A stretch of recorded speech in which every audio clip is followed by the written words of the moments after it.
This is the day that we are given beyond anything we could create or earn, whether deserved or undeserved. This day comes to us as a gift from the universe, a gift from God, a gift from life itself. So come and let us worship with gratitude for this and for so many gifts, with humility for our shortcomings, with resilience to face the challenges ahead, and let us worship with hope that we will continue to transform our lives and to transform our world.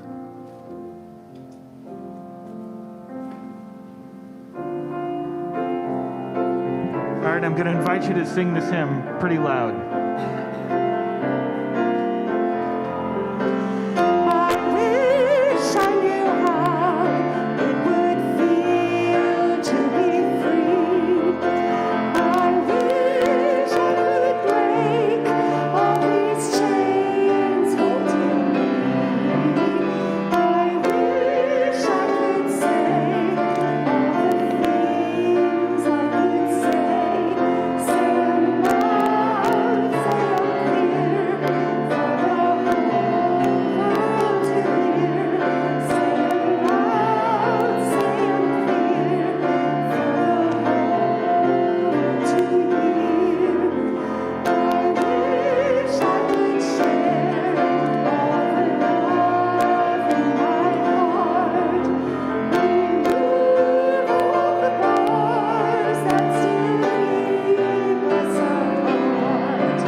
So welcome to the Unitarian Church of Baton Rouge, where this mic is a little high. My name is Nathan. I'm one of your ministers. I am pleased to welcome you today. I have a few announcements. Some of them are very interesting. Some of them are very not. First, the not interesting announcements. There is a summer camp. We started arranging with them. It's a rental, but we started arranging with them during deep into the heart of shutdown. So all of that area and all of the, do not worry about all those signs that say you dropping your kids off. That's not for you.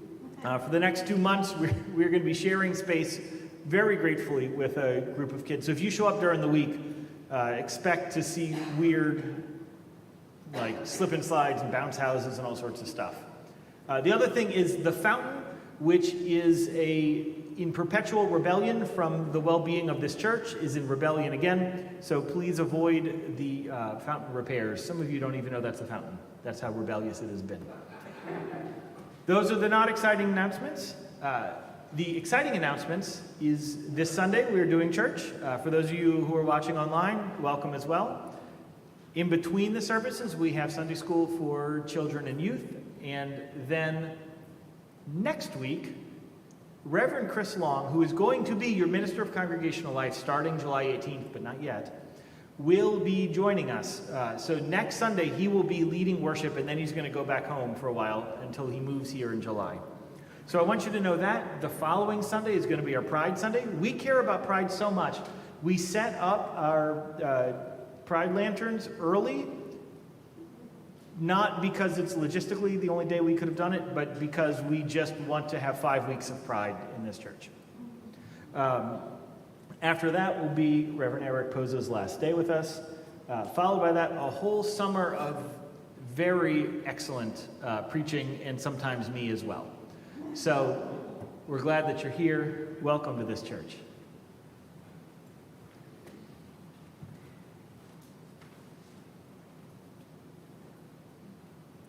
Speaking of excellent preaching, some of you will remember that at Reverend Nathan's installation service, the sermon was delivered by the Reverend Gretchen Haley.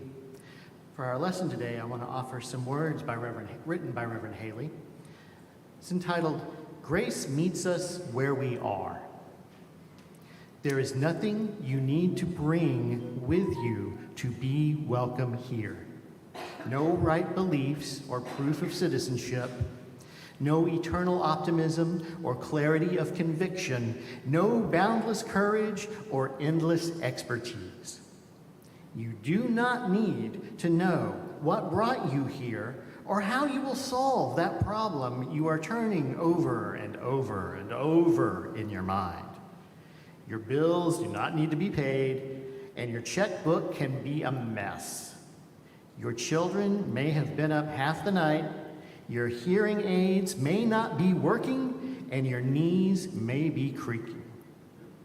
You do not need to be already perfect, or even halfway, to belong in this circle where grace meets us where we are, but does not leave us as it found us, where love resides in each of us, yet is somehow more than all, where life still pulses and rages and heals and transforms, creating us and this day anew once again.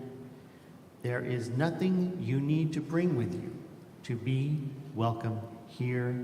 Just bring you.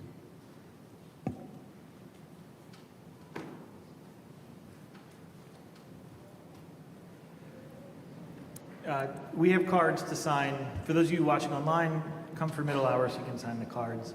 We're going to send a card to Austin Guidry and his family on the death of his grandmother, Jeanette Hack.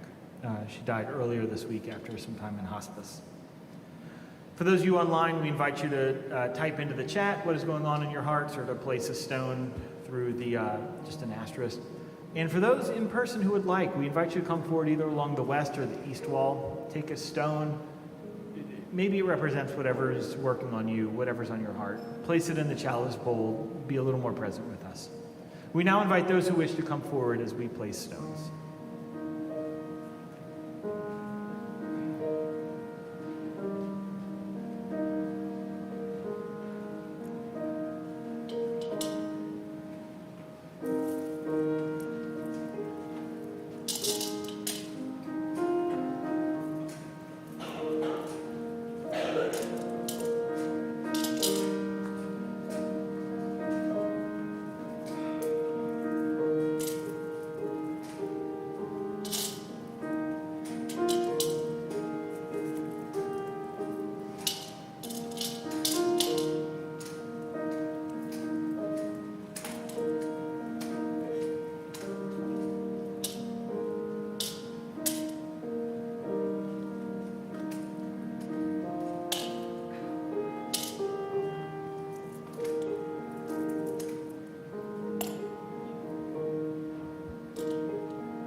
And we say together, with hope to make this a better world, we light this flame. Its light is a symbol of the power of love.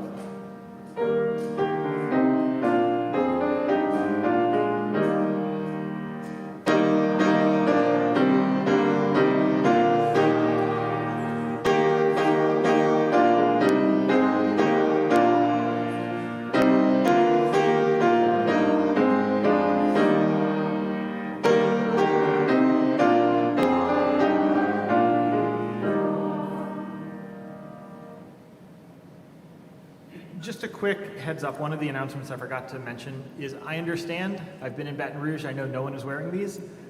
Just stick with us while we get through this surge, and we're going to just see. I'm not saying we're going to get rid of them, but I've talked to some people and they said it feels really good to go here and just know they don't have to worry. So thank you for sticking with us with these.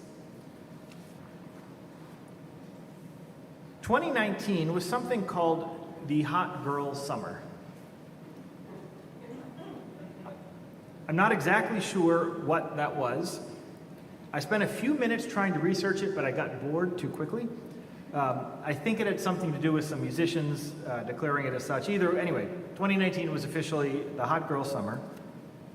They did not seem to declare a hot adjective anything summer in 2020, but all over the place for some reason in 2021.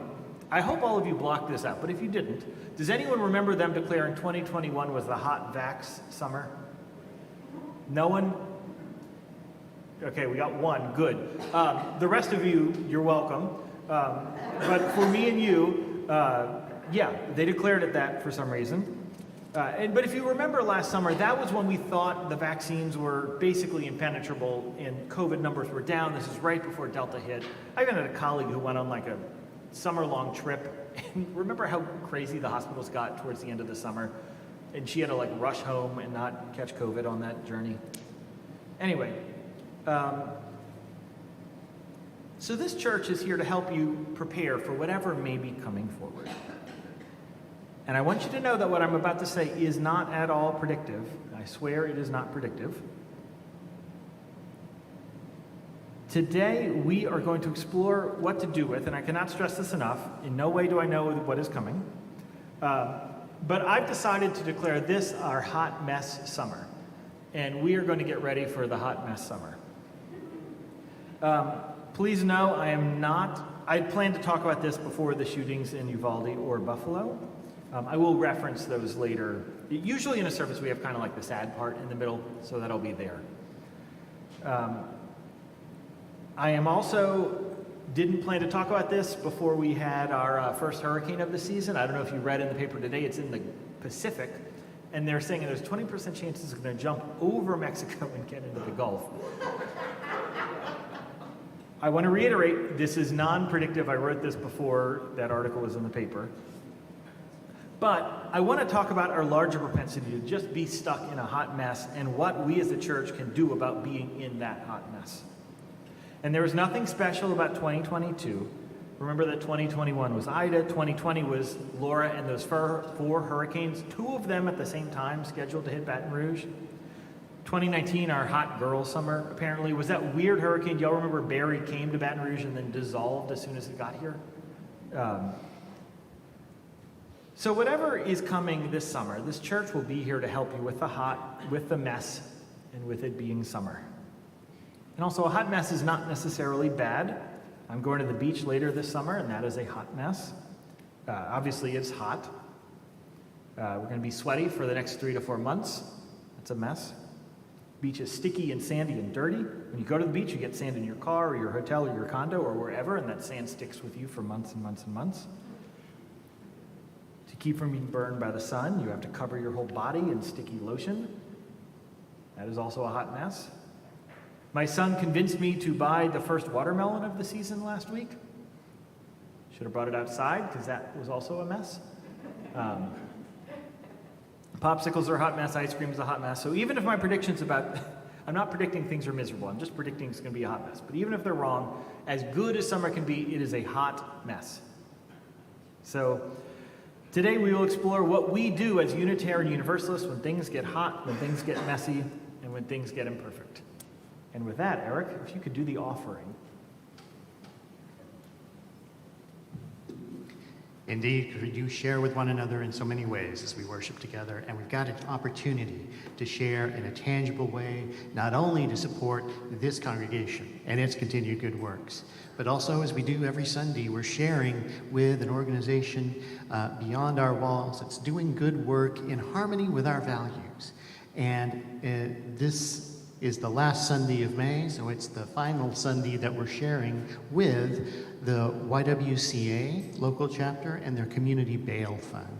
So we invite you to give generously. The offering is now received.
So also we know that this is Memorial Day weekend. It's a little bit of an accident of the calendar that the topic is here, and it's also a little bit of serendipity. The serendipity is that a major theme of life being messy is that strange ambiguity that exists when good and evil become more complicated.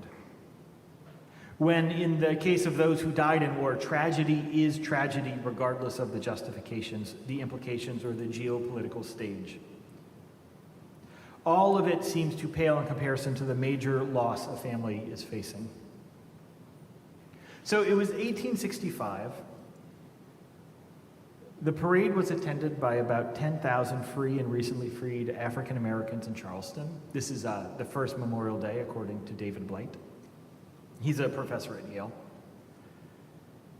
So these men and women were weary from years of military attacks on their city. Unrelated, but I can't prove that it's not unrelated. Charleston has the oldest Unitarian church in the South from the 1700s. Anyway, most of the white population had fled months earlier. The site of the celebration was the Washington Race Course, which had been converted into a prison with 260 Union soldiers buried in the middle of the race course. The racetrack in those days was a symbol of Southern wealth. After the war ended, some African Americans entered the site, exhumed the bodies, and buried them in clean individual graves. Because they didn't know their names, these graves lay unmarked. They built a white fence around the burial, making it into a graveyard. In big letters over the front was painted the words, "Martyrs of the Racecourse." Once their work was done, there was a large parade consisting of two floats, one depicting a mock slave auction and the other a coffin titled "The Burial of Slavery." They marched in a circle around the race course.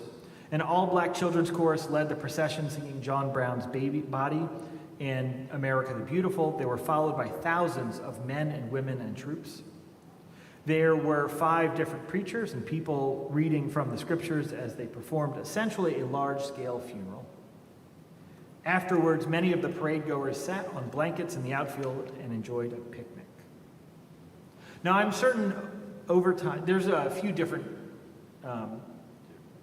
historians who claim Memorial Day came from a certain place, and I'm sure they kind of merged and swerved with other wartime memorial activities until the remembrance became what we have today.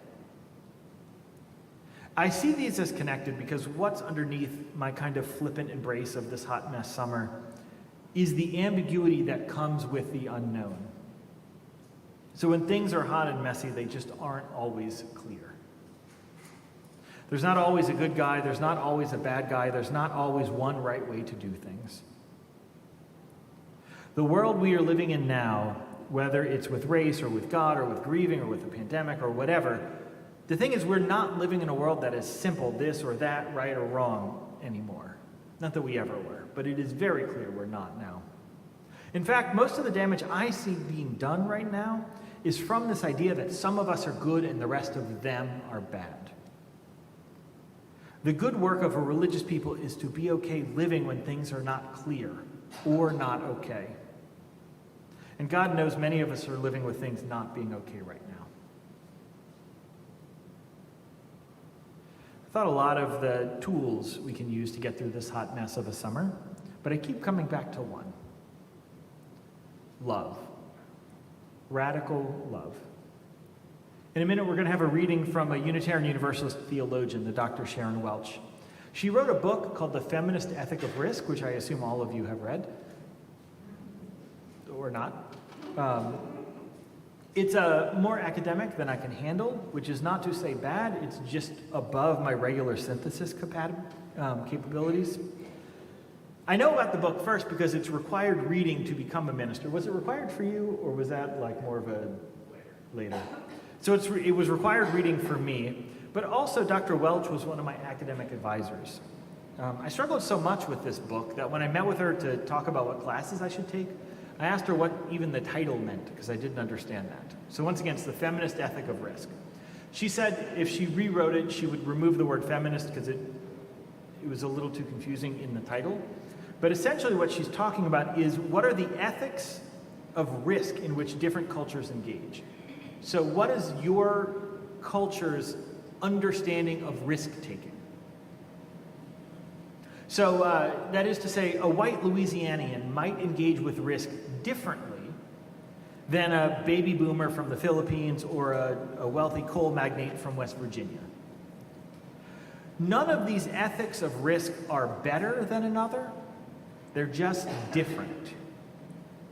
One thing she pointed out in her book is that different ethics of risk engage, specifically from cultures in the global majority, that they are more comfortable with ambiguity than many white cultures. That is to say, there's this attitude within a lot of white cultures that say, if I can't fix it all, then there's no reason to even try. You can see this manifested in the whole idea of, if you don't love America exactly as it is, just leave. Meaning if you have a critique that is uncomfortable or imperfect, it's better to just quit entirely than to admit to our messy imperfections. Whereas other cultures see value in small and incremental achievements. So now, let's hear some of Dr. Welch's words.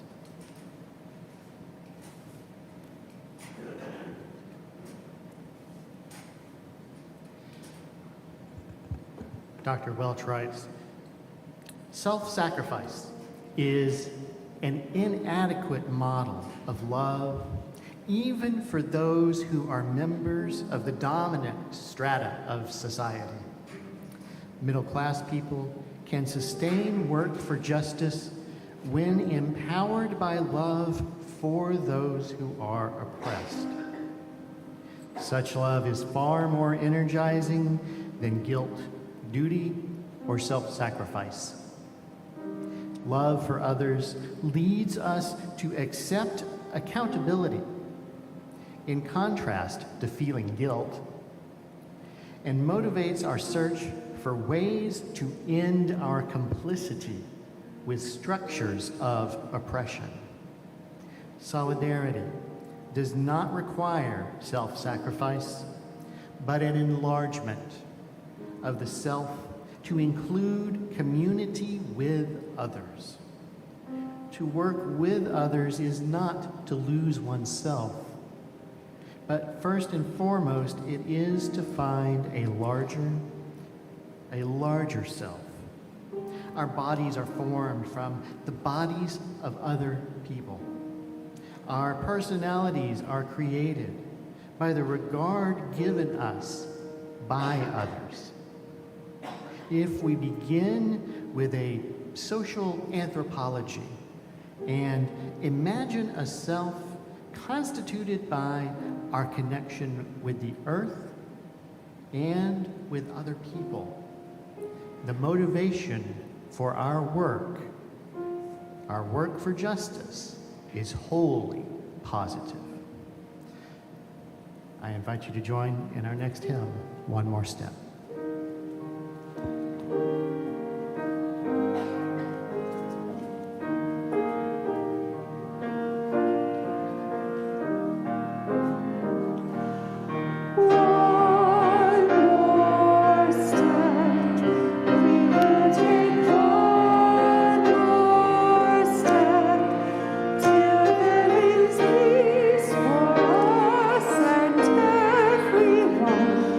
Take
for a time of deeper sharing. I invite you to join me in a moment of prayer, reaching deep within yourself, reaching far beyond yourself to connect with what you know to be sacred. Let us pray. Spirit of life and of love, God known by so many names, mystery beyond all of our naming.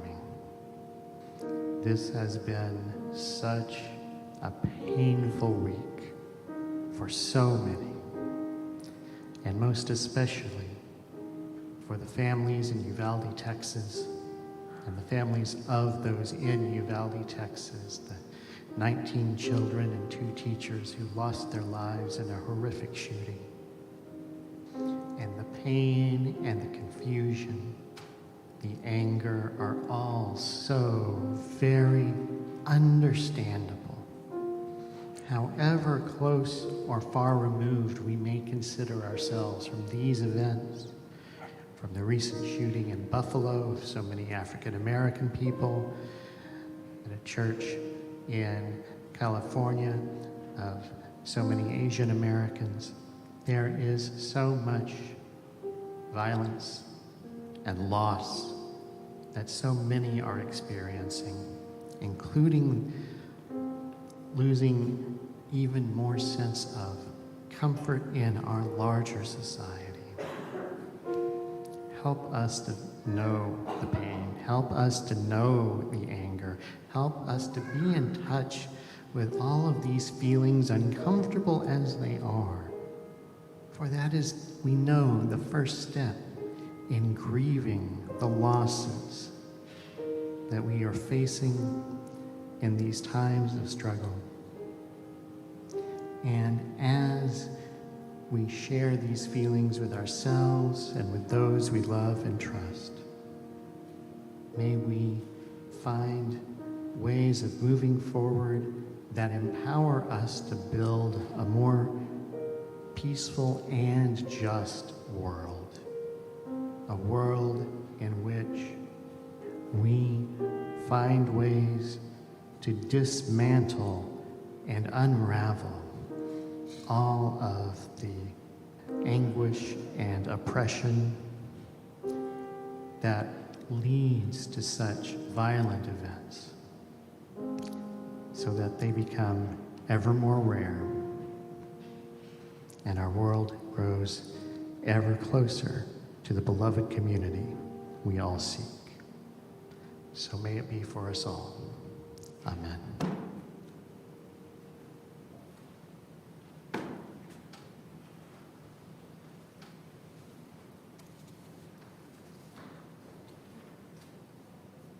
I was talking to a social worker member of the church in the parking lot. Let me say how much I have missed parking lot conversations.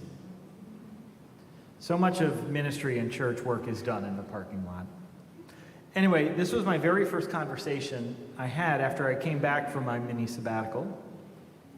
We were talking about how we both expect these upcoming months to be riddled with relapses and divorces and depression and all kinds of other struggles, about how there's such a dramatic increase in crime right now.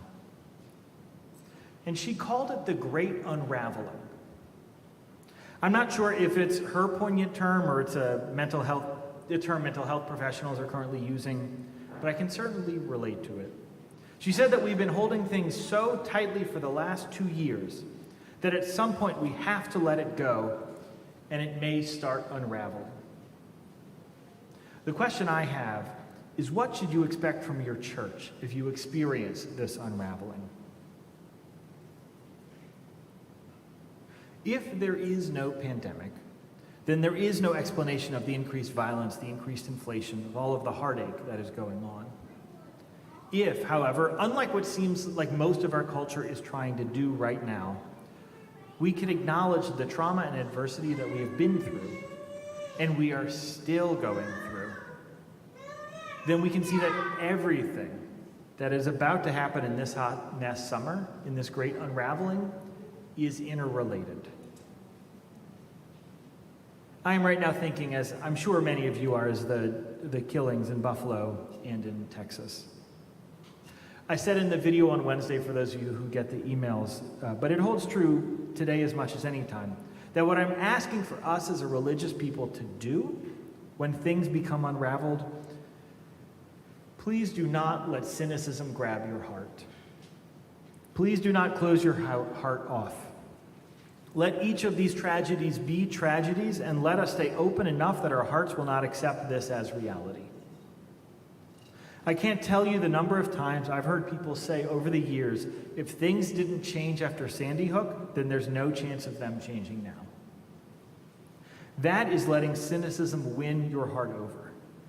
I'm asking us as a congregation to stay maladjusted to what is wrong. Please remember that individual behaviors alone are not what we can afford to look at. When we see a pattern, we have to look at what policy is enacted that enables that pattern to happen. Right now, there's a lot of bad policy enacted and currently being enacted by our current legislature. The reason I asked you to keep your hearts open and to refrain from cynicism, both these are hard spiritual disciplines. But it's because if there's anything I've learned over these last few years, is that we are well trained on turning our backs when things hurt. When we feel powerless, we have this tendency to try to rewrite the narrative as if the adversity never happened. It's a good survival technique, don't get me wrong, but it leads to gaslighting and confusion and to perpetuating harm. What I mean by that, and what I've seen recently, it's one of the strategies that white people in Louisiana have for dealing with adversity. It is our ethic of risk. And I'm talking about white not as a value judgment, but it's a culture that I know because I'm a part of it. So that is to say that other cultures may also have these tendencies, but because they are not my culture, I can't speak to them. But what I've seen happening is, as a way to deal with adversity, many of us tend to minimize it or pretend it didn't happen.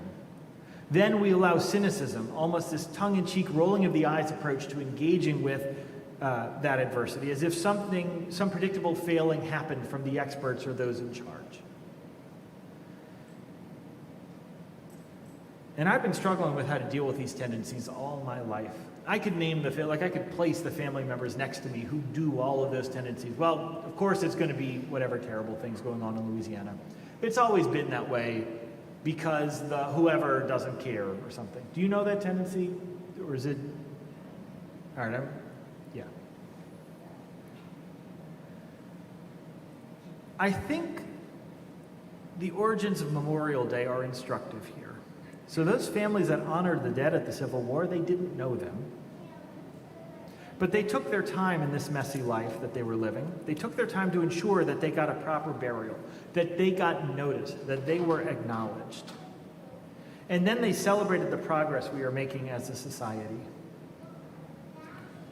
Yelling a reality at someone who is feeling so overwhelmed by the trauma in their life isn't going to get them to see it more. Instead, we need to be driven by love. We need to be driven by a deep caring for all of God's people. All of this is to say that as I foresee this unraveling happening, do we need to avoid being squarely focused at the presenting trauma of the shutdown? Yes, we need to have more space for other things. But we have to strike a balance where we also don't pretend it didn't exist. The simple reality is that all of us have been holding something tightly wound, and I'm not just talking about all of the things, but each of you probably has something in your life that is tightly wound.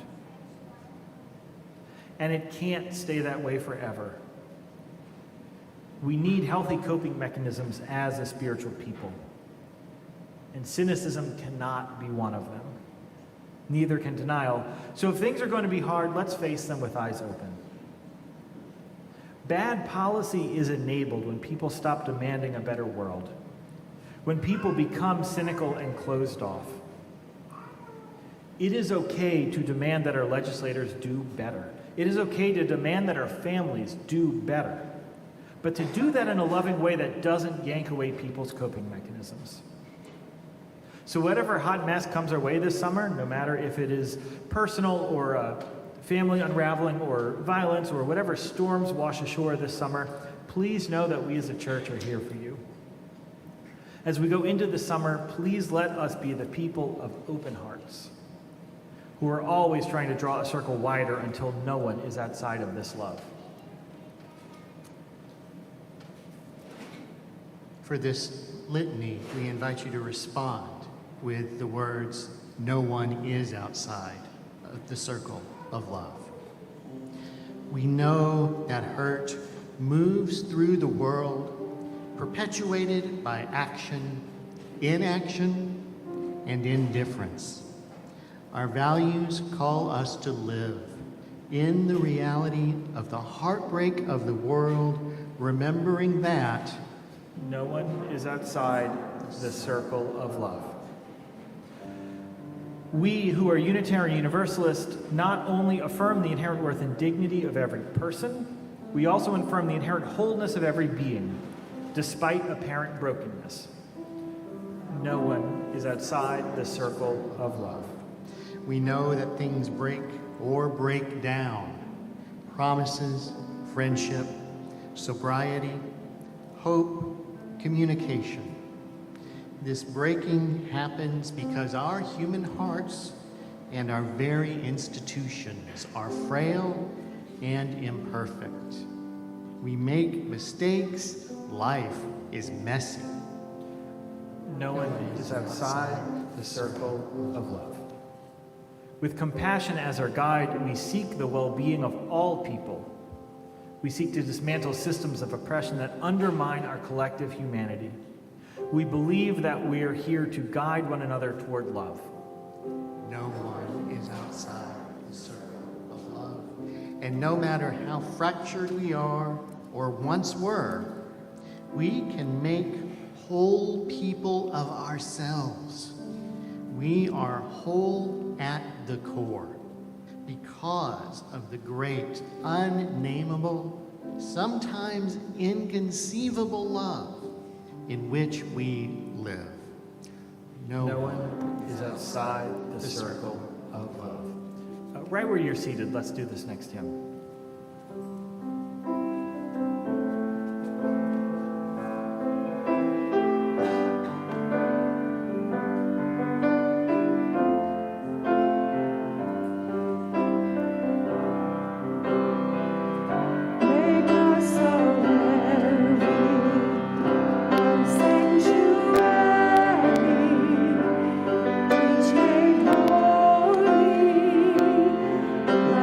Through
So look, I don't know what this summer is going to be like.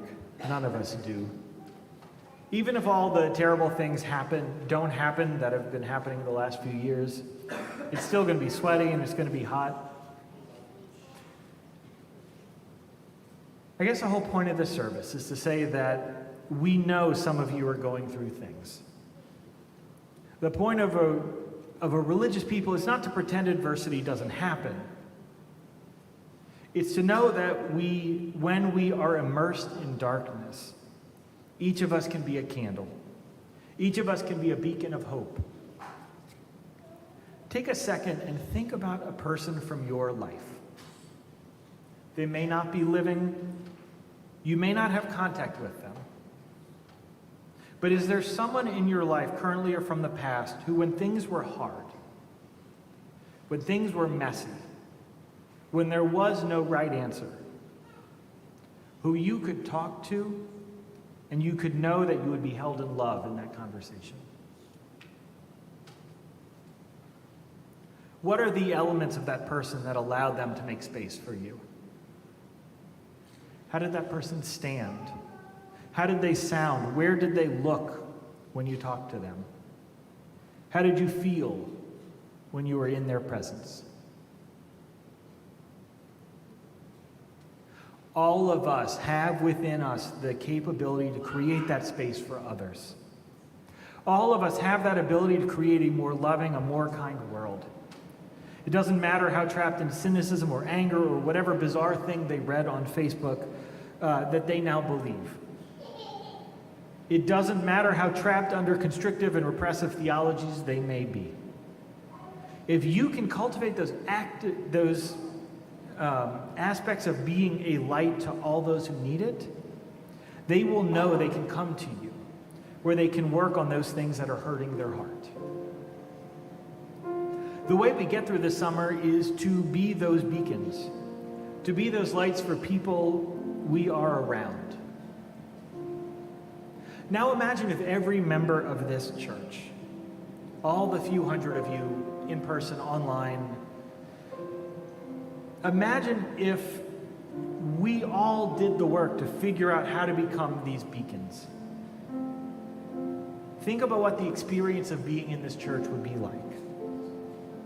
And think about how many people would know healing that they knew would come if they could only find a Unitarian to talk to. That they knew they would be held in love. Every week we come together to make sure our candles are lit. Every week we come together to recommit ourselves to drawing the circle wider so that there is nothing that puts anybody outside of this idea of radical love, justice, and compassion. Imagine the world that we can create together as we get through this messy summer and our messy lives. Not free of judgment, but free of condemnation. Not free of accountability, but free of this predestinationism that marks some of us as unworthy. The world needs us. Let's make it stronger. Amen. Let's sing.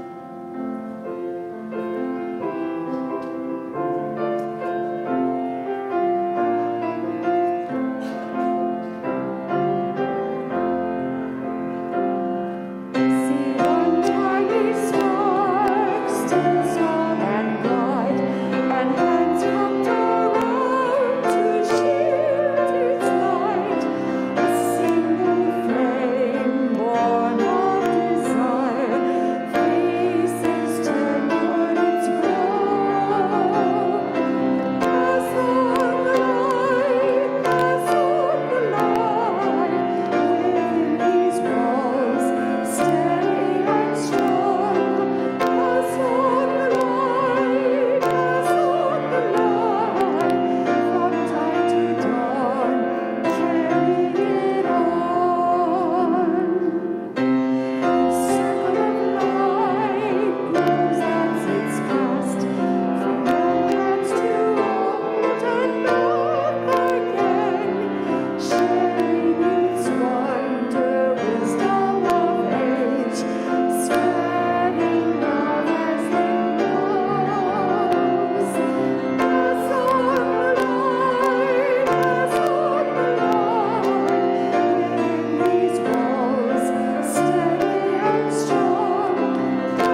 shut me out, a heretic, a rebel, a thing to flout.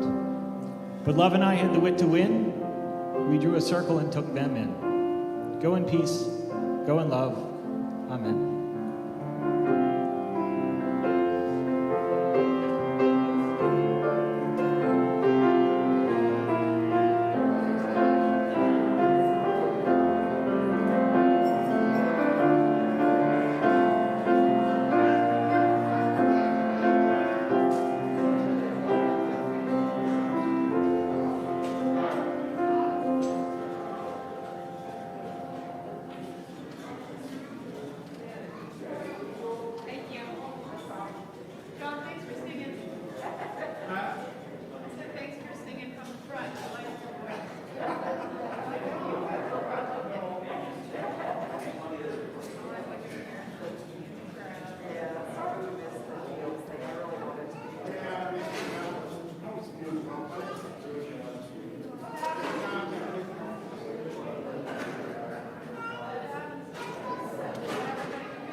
I've seen some really, really since I heard his name. It's very I've heard it. That's what she said. Okay, all right, so here, yeah.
Okay, but you can realize that. I forget things a lot.